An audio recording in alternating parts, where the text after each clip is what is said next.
Really excited about this video. We're talking about the 2022 Australian property market. Are prices peaking?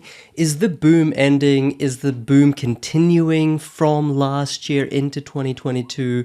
We'll be going through 8 charts, 8 diagrams, 8 graphs that prove using data where you should be investing your money and why this is the best time to invest in property if you haven't done so. All right. There's an old saying that the best time to invest in property was 20 years ago and the second best time is now. But even notwithstanding that principle, it is truly a really good time. And I'll show it to you through these 8 charts. My name's PK and I help people build passive income through property investing using data just like this, but in much more detail. Without using a buyer's agent, $15,000 every single time. And guys, if this video, if my channel, which really exists to help you get ahead through property investment, if it helps, whether it's now or halfway through or at the end of the video, smash that subscribe button. I'd be super grateful if you gave it a thumbs up. That way, YouTube gives it to more people who are interested in similar things to you, and it helps this video reach more people. So hopefully that's what you'll do. I would super appreciate it. Let's get into it. So, what you're seeing right now is from the REA group, and they've effectively predicted, they do this every year, they've forecasted what will happen to property prices city by city and regional areas, which we'll get into in a few minutes, in 2022. All right, and who better to know this stuff than the REA group? REA is the parent company who owns realestate.com and the like. So they have a good understanding of data, which we're piggybacking off. So I won't go through this in tremendous detail because I think the rationale and what's actually happening underneath the surface on these cities matters more than just the headline result. But Sydney, they're saying, will grow this year by 4 to 7%. Melbourne, 4 to 7%. 8 to 11% for Brisbane. Adelaide, 6 to 9%. Perth, 3 to 6%. Hobart, 9 to 12%. Darwin, 5 to 8%. Canberra, 6 to 9%. And overall, the combined capital cities, 6 to 9%. So before we go on, the key takeaway from just this first table is that, the prices are definitely not going backwards. And I just want to keep give you a really good understanding that these predictions already incorporate interest rate rises. Of course, they don't incorporate a 5% interest rate rise, which is not going to happen this year. But these are not whimsical or ignorant predictions, right? There's significant modeling that goes into this, including the cost of money, including affordability, etc. All right, so just right off the bat, if you think that 50 basis point, 100 basis point interest rate rise is going to all of a sudden cool the property market, it's just not going to happen. Okay, so the next chart, which I think is more interesting than the previous one, is just setting a bit of a lay of the land. So median house prices, and we'll get to the reasons and what's going to happen next year in a few minutes. But the median house prices, you can see for Sydney is over $1.5 million. Canberra, Melbourne, Hobart, all over $750,000 by a long way. You can see that in a cyclical market, which are the areas around Australia which are more likely to experience a downturn? Not this year, maybe not next year, but when this boom finishes, let's call it 2024, perhaps interest rates are up 1.5%, 2% by then. There's always going to be a shallow correction, right? That's completely normal. So which areas are more susceptible to being corrected? And I would say that just by nature of the high price point is Sydney, Canberra, Melbourne, Hobart. And so right off the bat, if you're very conservative, you'd say, I'm just not going to put my money in those 4 areas at all. Nada. Just a blanket statement. And that will serve me well if I'm a risk-averse investor. Whereas if you're Once again, risk averse, but you want to see a market that rides out even higher interest rates, right? And let's say they happen in a year or two's time, then it's the cheaper areas that will do that. Okay, cheaper areas don't mean bad areas, right? That's not how it works. Okay, in fact, some of the best investing has been done in Australia in the last 20 years in inexpensive areas. Remember, Sydney too was once an inexpensive area. Even the $1 million suburbs in Brisbane or Adelaide or wherever were once upon a time $100,000 suburbs. So cheap is not bad, but it insulates you from the booms and busts because it's more affordable. So you check it out. You've got regional WA, regional SA, you've got Perth, regional Queensland, which we're just doing so much buying in regional Victoria, regional Queensland, Perth. To some extent regional South Australia, Adelaide, Brisbane. Have a look at the bottom half of this Pareto chart. That's the areas that you want to be zooming in on. All right, next chart. Median house price premium in Sydney relative to other capital cities. So typically in an Australian national boom, Sydney booms first, and then other capital cities, depending on their demand-supply dynamics, they catch up at different velocities. All right, and so the takeaway or the insight from this chart that I want to share with you is you can see that these lines represent different cities, and they represent the premium of Sydney house prices over that city.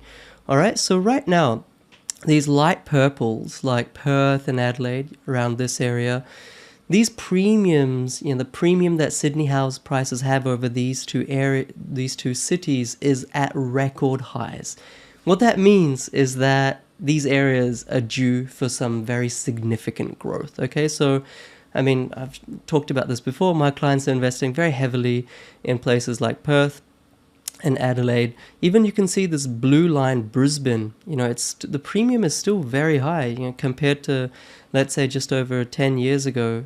You can see Brisbane premium goes high, comes down, goes high, much like many of these other cities. So right now, Sydney is very expensive compared to the rest of Australia, especially places like Brisbane, Adelaide, and Perth. Next chart. Not next chart, but next diagram from the REA group.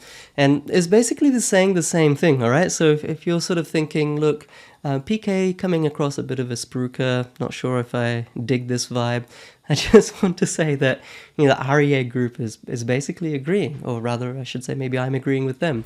So the significant premium for properties in Sydney relative to prices in other parts of the country potentially indicates that there will be a reversion to historical averages over the coming years.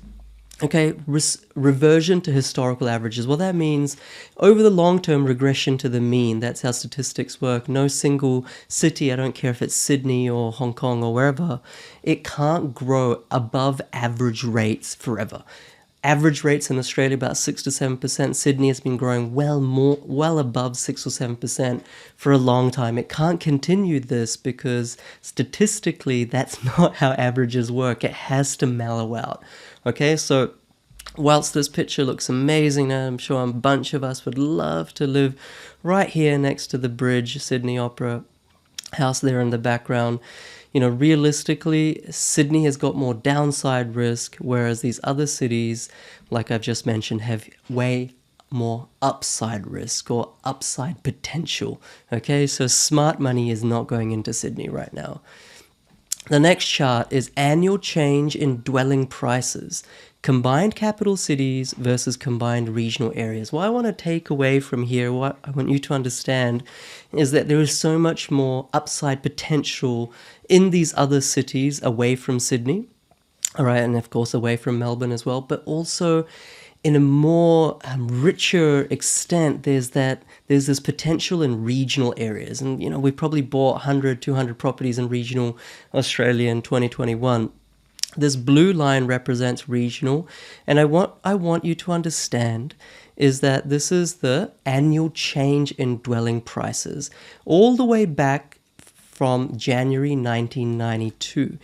And you can see that this blue line has almost never gone below 0%. That means that regional areas by and large, in the whole, cumulatively, have never really fallen in price. Yeah, that's true. And I mean, there's a really interesting insight, right? I mean, capital cities have fallen in price. You can see in 2018, around this period, this red line, it dropped, okay? And then that's happened before. But this blue line has never actually fallen in price. These falls are just reductions in growth rate, okay? So even after this mammoth boom that regional experienced in the start of the century, even after that, there's no bust. All right, just because a property market booms doesn't mean that it will bust. Unlike the laws of physics, in property, what goes up doesn't necessarily come down. Okay, so this is a really interesting chart. So once again, smart money is going away from Melbourne, going away from Sydney in a large extent, going into Brisbane, Adelaide, Perth, but also going into very select strategic regional areas. Regional is just so strong right now. Okay, guys, let's carry on. If you're with me so far, hit the subscribe button, give it a thumbs up. I'm sure you're getting value out of this. I don't know how you couldn't be. I'm a bit of a nerd, but this is pretty exciting stuff. So this next chart right here, monthly total listings, okay? Property markets work based on supply and demand. For example, in my course, we deep dive into more than 30 supply demand metrics to isolate not only which city but which suburb is going to give us positive cash flow and growth in the short term and in the long term, where demand outstrips supply. And you can see here that once again, that for this blue line, combined regional areas around Australia, this is total listings. This is a supply metric. You can see that since 2010, this has been on just a steep gradient downwards. All right, it's like someone skiing, down a hill. That's what supply is happening. Supply is getting tighter and tighter and tighter in regional areas across Australia. And what we've seen is that this tightness has been exacerbated in the last year or in the last 2 years. This blue line it's like the skier has fallen into a ditch. You can see what happened there? It's just gone down. So what that means is, even if demand didn't increase, right? Even if there wasn't a flight to regional areas, prices would have increased anyway, because supply is so strong. Take one equation from demand and supply and change it, that's going to impact prices, okay? And the other side is demand, and actually we know how strong demand is with COVID, working from home, regional areas. That's why this is it's just so strong that skier, is not going to get out of this trench anytime soon, right? The skis have fallen off and they've dispersed 10 meters here and there. It's going to take time for these markets to stabilize. So I think in the next 2-3 years, there's just so much money to be made in regional. Next chart, monthly median days on site for properties that's sold. In other words, this is a demand side metric. What this is saying is how long is it taking to sell properties? And everyone's saying the property market is slowing down, interest rates coming, blah, blah, blah, blah, blah. What we can see here is that the property market was positively booming last year, 2021. You can see here, January 2021, all the way through to the end of 2021. And you can see this trajectory once again. Demand is getting higher. Demand is actually improving. It's taking less and less time for properties to sell. You see this, the general trend is downward. So there's just so much momentum, once again, to use a ski analogy, when you're skiing down a slope, it's really hard to stop, okay? This is what's happening with property prices. The price momentum is so steep that even with interest rates rising this year, potentially by 25, 50 basis points at worst, that's not really going to have much impact on this momentum. It's going to be like just a little bit of a hiccup for that skier who will just smash right through that snowball, so to speak.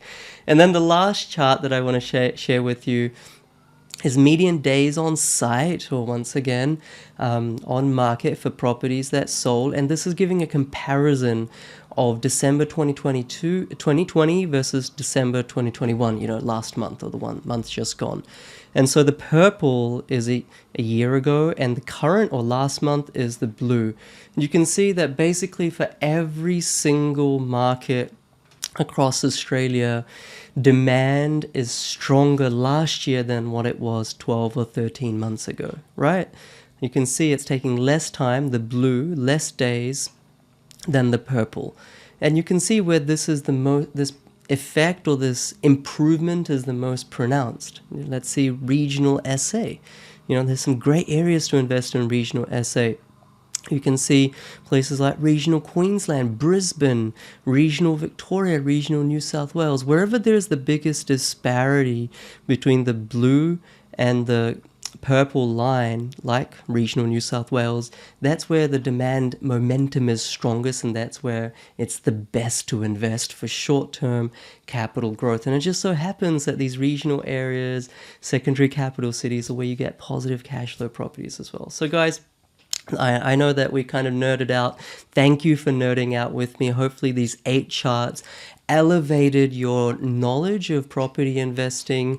I will still get accused of being a spruiker because I'm so bullish on the property market. Of course, it's easy for me to be bullish on the property market. I'm trying to sell you something, right? That it's kind of like, second nature to, second guess me and to be skeptical. But hopefully through literally dozens and dozens and dozens of these videos with data-driven insights, I'm hoping that you too are becoming bullish, and you too are getting off the sidelines, and you too are realizing just how fantastic of an opportunity we have in the next 3 to 5 years to create some serious passive income through property investing. Guys, I always say, try do it yourself. You don't need me. You don't need a buyer's agent. Try do it yourself. I have more than 250 videos here on YouTube, links below to my podcast, to the Facebook group with more than 11,000 community. But if you do need help, I'm happy to help if you vibe with me. But first of all, try to do it yourself. Get a lot of free basic knowledge so you can see, you can see the forest from the trees. You can see a good investment advisor versus a poor one. Get educated. That's the most important thing. Actually, the most important thing is just invest in real estate. Guys, I wish you all the best. My name's PK. Hit the subscribe button, turn notification bell on. I'd super appreciate it. Catch you later. Bye.